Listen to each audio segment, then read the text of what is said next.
Hello, જાગૃત આવાજમાં તમારું સ્વાગત છે. મારું નામ છે ચિંતન અખાણી. કેમ છો બેટા? આવી ગયા છો આપણી આ એપ્ટિટ્યુડ સિરીઝની અંદર.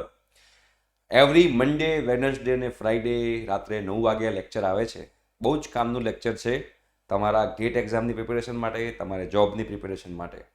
અને અમે લોકો મહેનત કરી રહ્યા છીએ, તમે પણ મહેનત કરજો. હા, અને આગળના બેટા લેક્ચર જોવાના બાકી હોય તો ડિસ્ક્રિપ્શન બોક્સમાં પ્લેલિસ્ટની લિંક છે, ત્યાં જઈ તમે લોકો આગળના વિડીયોઝ જોઈ શકો છો. બહુ મજા આવશે. બધા જ કન્સેપ્ટ આપણે ટ્રાય કરશું કે સોલ્વ કરી દઈએ તો તમને લોકોને મજો પડી જાય. તમારે કરવાનું શું છે? તમારા ફ્રેન્ડ જોડે શેર કરવાનું છે, ચેનલને તમારે સબસ્ક્રાઇબ કરવાની છે. ઓકે, ચલો સમજીએ આ ક્વેશ્ચન છે અને સમજવાનો પ્રયત્ન કરીએ. મગજ દોડાવો, શું કહેવા માંગે છે જોઈએ. 5 cubes of identical size and another smaller cube are assembled as shown in figure A. આ એક છે, બરાબર છે. તો આ એક 5 ક્યુબ છે. કયા કયા? 1 2 3 4, બરાબર છે. તો અને 5, 1 2 3 4 અને આની નીચે એક 5 છે. 5 સેમ સાઇઝના છે અને એક નાનો ક્યુબ છે, બરાબર. આ આખો વિઝ્યુઅલાઇઝેશન કરવાનો ટોપિક છે. તમે વિઝ્યુઅલાઇઝ કરશો તો તમે લોકોને આનો આન્સર આવડશે. If viewed from the direction X, the planar image of the assembly appears as figure B. ઉપરથી જોવો ને તો આવું દેખાય છે, એવું કહે છે. તો આબાસથી જોવો તો આ જે વાય ડાયરેક્શન છે, વાય ડાયરેક્શનથી જોવો તો આની ઇમેજ કેવી દેખાશે. આ તમે engineering graphics and design EGD નો ટોપિક છે. તો તમે જોવો, તમે આબાસથી જોવો, આમ આમ જોવો, બરાબર. સિમ્પલ વસ્તુ તમને કહું કે આ બોલ છે, બોલ ફોર એક્ઝામ્પલ આ બોલ છે. તમે બોલને અત્યારે સામેથી જુઓ તમને શું દેખાય? ભલે બોલ છે પણ તમે સામેથી જુઓ તમને સર્કલ દેખાય. આની છાપ અહીંયા આગળ સર્કલ પડે. આમ આમ તમે ટોર્ચ મારો ને, ટોર્ચ, તો અહીંયા સર્કલ પડે. ઉપરથી મૂકો તો સર્કલ પડે. તો ઇન શોર્ટ તમારે કરવાનું શું છે? તમારે અહીંથી ટોર્ચ મારવાની છે. આમ ટોર્ચ મારવાની. ટોર્ચ મારો તો પડછાયો શું પડે? તો જો ટોર્ચ મારું આબાજથી તો ઉપર અહીંયા થાંભલો છે, બરાબર છે, થાંભલો છે.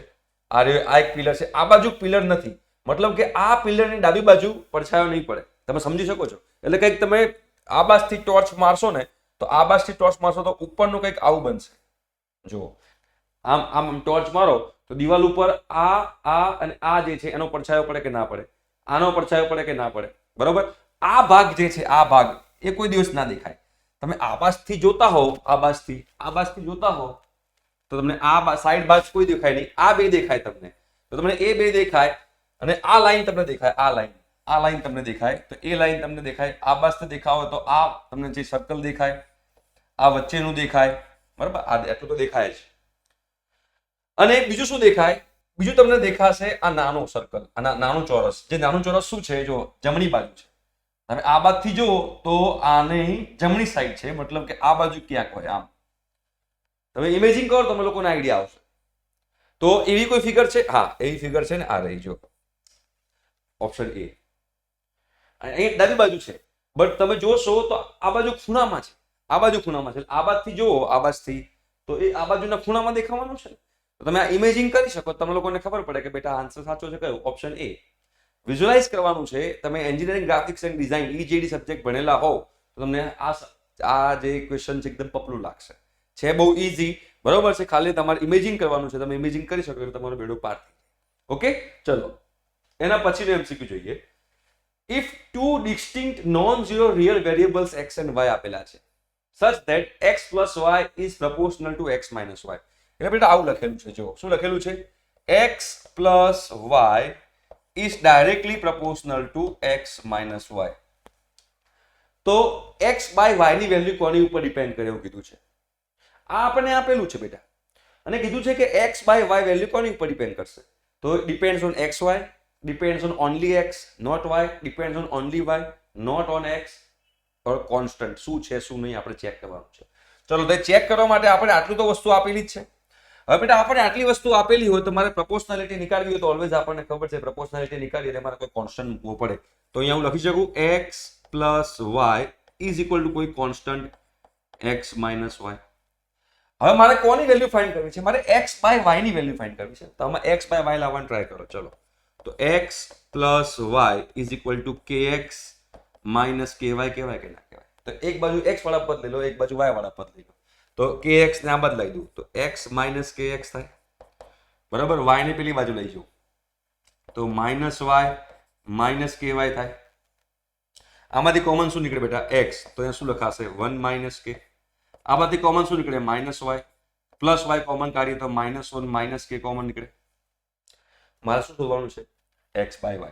તમે x બાય y તો x બાય y કરી નાખો તો અહીંયા શું બચે -1 માઇનસ કે અપોન 1 માઇનસ કે. તો x બાય y ની વેલ્યુ આવી ગઈ. ક્લિયર છે? સિમ્પલ મેથ્સ, એકદમ પપલું મેથ્સ. તો તમે જુઓ અહીંયા x બાય y ની વેલ્યુ કોની પર આધાર રાખે છે? કોન્સ્ટન્ટ છે. જો 1 બી કોન્સ્ટન્ટ, k બી કોન્સ્ટન્ટ, 1 બી કોન્સ્ટન્ટ, k પણ કોન્સ્ટન્ટ, બધું કોન્સ્ટન્ટ છે. તો x બાય y ની વેલ્યુ જે છે એ કોન્સ્ટન્ટ છે બેટા. x બાય y ની વેલ્યુ કોન્સ્ટન્ટ છે. બરાબર? તમને સિમ્પ્લિફાય કરતા આવડવું જોઈએ. That's it. તમને સિમ્પ્લિફાય કરતા આવડી જાય એટલે તમારો બેડો પાર થઈ જાય. બાકી તમારા માટે હું તો છું જ, જાન જીગરને જલેબી. ટેન્શન નહીં લેવાનું. ઠીક છે? તો આ ક્વેશ્ચન તમારો થઈ જાય. એના પછી છે 34 નંબરનો ક્વેશ્ચન અને સોલ્વ કરવાનો પ્રયત્ન કરીએ. શું કહે છે? Consider the following sample of numbers. અને મીડિયન શોધવાનો કીધો છે. હવે જ્યારે પણ આપણને મીડિયન શોધવાનો કીધો હોય ત્યારે આપણે એને એસેન્ડિંગ ઓર્ડરમાં મૂકવું પડે, એટલે કે ચડતા ક્રમમાં ગોઠવવું પડે. તો આમાં સૌથી નાનો નંબર કયો છે જોઈ લો. 9, 8, 11, 14, 15, 17, 10, 19, 11, 13. તો પહેલા 9 છે, પછી 10 છે, પછી 11 છે. ઓકે, 11 બે વાર છે તો આપણે એક વાર લઈ લઈએ, વાંધો નહીં. 9, 10, 11 બરોબર છે. પછી અહીંયા આગળ તમે જોશો તો 11, પછી 11, 9, 10, 11, 14, 15, 17, 13 છે, 14 છે, 15 છે, 17 છે. બીજું કોઈ છે 18 છે અને 69 છે. 69 છે, જોઈ લઈએ એકવાર ફરીથી એકવાર. હા, 9 આવી ગયો, પછી 10 આવી ગયો, 11 આવી ગયો, 13 આવી ગયો, 14 આવી ગયો, 17 આવી ગયો, 18 આવી ગયો. એટલે અહીંયા ચેક કરતો જો ને મારે ભૂલ ના થાય. 9 આવી ગયો, 10 આવી ગયો, 11 મૂકી દીધો છે, 11 મૂકી દીધો છે, 13 મુકાઈ ગયો છે, 14 મુકાઈ ગયો છે, 15 મુકાઈ ગયો છે, 17 મુકાઈ ગયો છે, 18 ને 16 કેટલા થયા? 1, 2, 3, 4, 5, 6, 7, 8, 9, 10 થયા છે. હવે 10 થયા છે ને ઉપર નીચેથી કાપતા જાઓ. ઉપરથી એક કાપો તો નીચેથી બે એક કાપવાનું, ઉપરથી એક કાપો નીચેથી પણ એક કાપો, ઉપરથી એક કાપો નીચેથી એક કાપો, ઉપરથી એક કાપો નીચેથી એક કાપો. ચાલો હવે કાપીશ તો કશું બચશે જ નહીં. તો આ બે બચ્યા ને, તો આ બેનો સરવાળો ભાગ્યા 2. 13 + 14 ભાગ્યા 2 એટલે કે 27 ભાગ્યા 2 એટલે કે 13.5.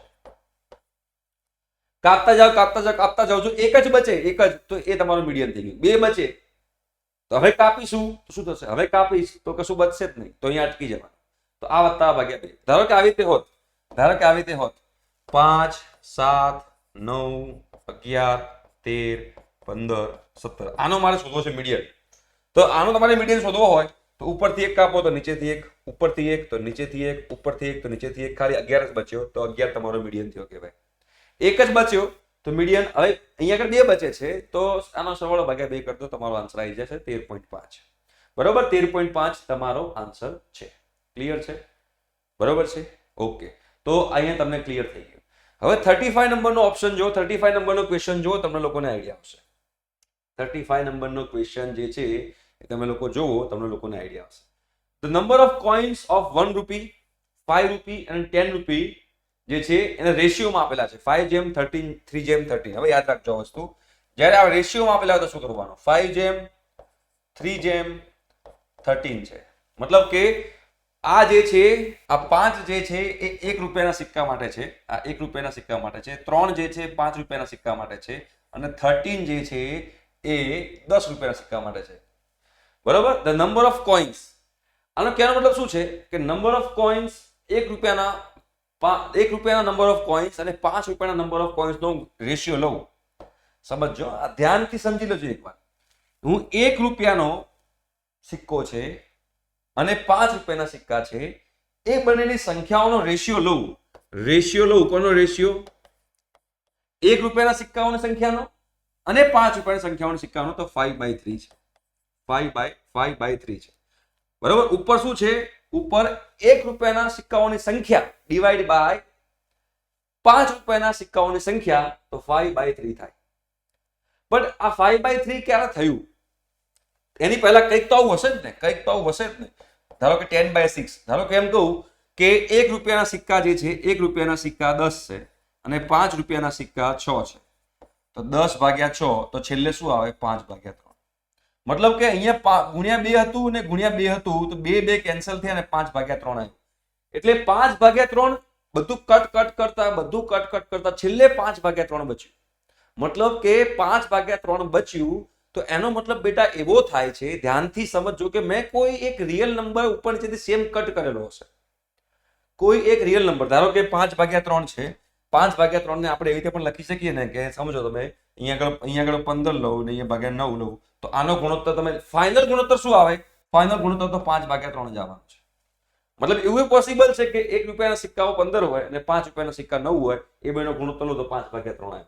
મતલબ કે આપણે શું કટ કર્યું? 3 કટ કર્યું, અહીંયાથી પણ 3 કટ કર્યું. મતલબ કે ઉપર નીચેથી સેમ રિયલ નંબર કટ થાય છે. ઉપર નીચેથી સેમ રિયલ નંબર કટ થાય છે.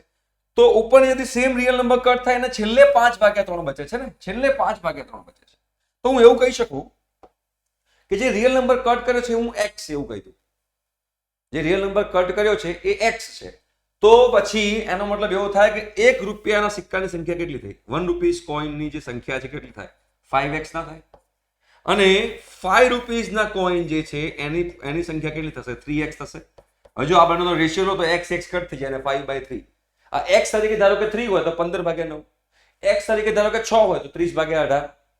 પણ એ x શું છે આપણને ખબર નથી એટલે આપણે x લઈ લીધું. તો આવી રીતે જ્યારે આપેલું હોય 5:3:13 કોઈ પણ રીતે આપેલું હોય, આવો રેશિયો તમને ભવિષ્યમાં ક્યારે બી આપેલો હોય કે ધારો કે 3 વસ્તુ છે, 3 વસ્તુનો રેશિયો છે 5:3:7, તો એકને આપણે 5x લઈ લેવાનું, એકને આપણે 3x લઈ લેવાનું, ત્રીજાને આપણે 7x લઈ લેવાનું. ક્લિયર થઈ જાય? બરોબર કે નહીં? સમજાય છે? ઓકે, તો આવું તમે લોકો કરી શકો છો. તો અહીંયા 1 રૂપિયાના કોઈન 5x લઈ લીધા, 5 રૂપિયાના કોઈન 3x લઈ લીધા અને 10 રૂપિયાના કોઈન શું કહીશું? કોઈનની સંખ્યા કેટલી થશે? 10 રૂપિયાના કોઈનની સંખ્યા થશે કેટલી આપેલી છે? 13. તો 13x લઈ લઈએ. બરોબર. હવે આગળ વાંચીએ. આપણે આગળ વાંચવાનો પ્રયત્ન કરીએ અને જોઈએ કે શું આ કહેવા માંગે છે. The total amount, the percentage of money 5 rupee coin is. એટલે કે આ જે ટોટલ એમાઉન્ટ થાય, ટોટલ એમાઉન્ટ રૂપિયા, આ જેટલા રૂપિયા થાય એમાં 5 રૂપિયાના કોઈન વડે થતાના રૂપિયાના કેટલા પર્સન્ટેજ હશે? મતલબ કે 5 રૂપીસ જે છે, 5 રૂપિયાના ધારો કે આટલા કોઈન છે, તો એનાથી જે રૂપિયા થાય એ રૂપિયા ટોટલ રૂપિયાના કેટલા પર્સન્ટેજ છે એવું કહેવા માંગે છે. રાઈટ.